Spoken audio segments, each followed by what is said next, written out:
These two very old people are the father and mother of Mr. Bartlett. Their names are Grandpa Joe and Grandma Josephine. And these two very old people are the father and mother of Mrs. Bartlett. Their names are Grandpa George and Grandma Georgina. This is Mr. Bartlett. This is Mrs. Bartlett. Mr. and Mrs. Bartlett have a small boy whose name is Charlie. This is Charlie. How do you do? And how do you do? And how do you do again? He is pleased to meet you. The whole family of his family, the 6 grown-ups, Townsend, and little Charlie Bartlett lived together in a small wooden house on the edge of a great town.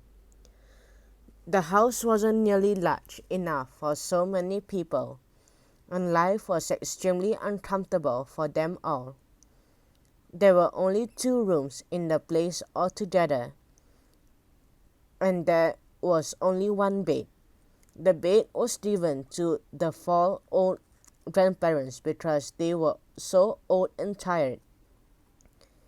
They were so tired they never got out of it. Grandpa Joe and Grandma Josephine on this side, Grandpa George and Grandma Georgina on this side.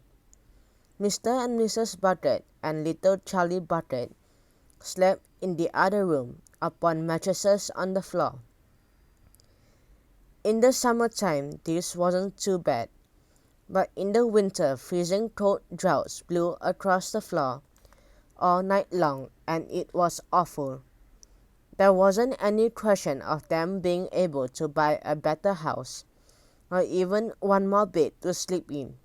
They were far too poor for that. Mr. Bartlett was the only person in the family with a job. He worked in a toothpaste factory where he sat all day long at a bench and screwed the little caps onto the tops of the tubes of the toothpaste after the tubes had been filled. But a toothpaste cap screwer is never paid very much money, and poor Mr. Bartlett, however hard he worked, and however fast he screwed on the caps, was never able to make enough to buy 1/2 of the things that so large a family needed. There wasn't enough money to buy proper food for them all.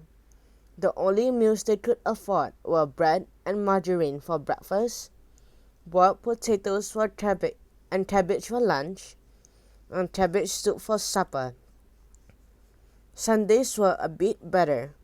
They all looked forward to Sundays because then, although they had exactly the same, everyone was allowed a certain helping.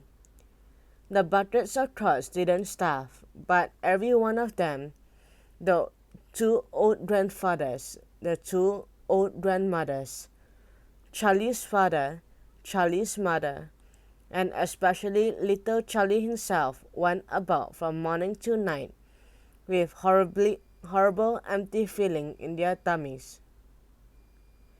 Charlie felt it worst of all, and although his father and mother often went without their own share of lunch or supper, so that they could give it to him, it still wasn't nearly enough for a growing boy.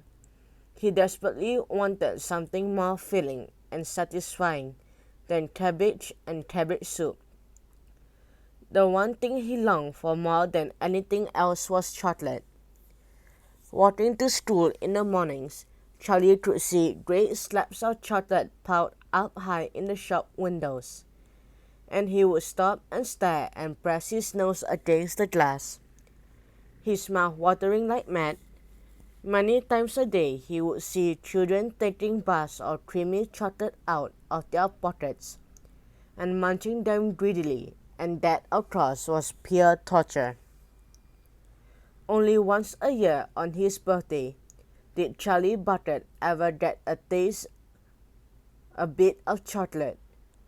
The whole family saved up their money for that special occasion, and when the great day arrived, Charlie was always presented with one small chocolate bar to eat all by himself. And each time he received it on those marvelous birthday mornings, he would place it carefully in a small wooden box that he owned and treasure it as though it were a bar of solid gold. And for the next few days he would allow himself to look at it but never touch it. Then at last, when he could stand it no longer, he would peel back a tiny bit of the paper wrapping at one corner to expose a teeny bit of chocolate, and then he would take a tiny nibble, just enough to allow the lovely sweet taste to spread out slowly over his tongue. The next day he would take another tiny nibble, and so on and so on. And in this way Charlie would make his sixpenny bar of birthday chocolate last him for more than a month. But I haven't told you about one awful thing that tortured little Charlie. The lover of chocolate more than anything else, this thing for him was far, far worse than seeing slabs of chocolate in the shop windows or watching other children munching past of creamy chocolate right in front of him. It was the most terrible, torturing thing that you can imagine, and it was this.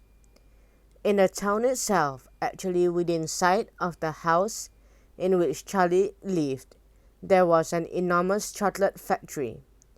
Just imagine that. And it wasn't simply an ordinary, enormous chocolate factory either. It was the largest and most famous in the world, in the whole world. It was Wonka's factory, owned by a man called Mr. Willy Wonka, the greatest inventor and maker of chocolates that there has ever been. And that a tremendous, marvelous place it was.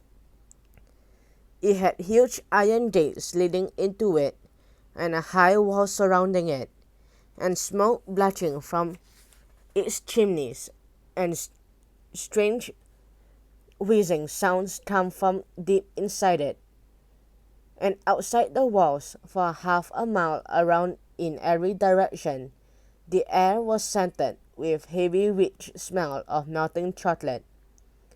Twice a day on his way to and from school, little Charlie Bucket had to walk right past the gates of the factory, and every time he went by he would begin to walk very, very slowly, and he would hold his nose high in the air and take long deep sniffs of the gorgeous chocolatey smell all around him. Oh, how he loved that smell, and how he wished he could go inside the factory and see what it was like.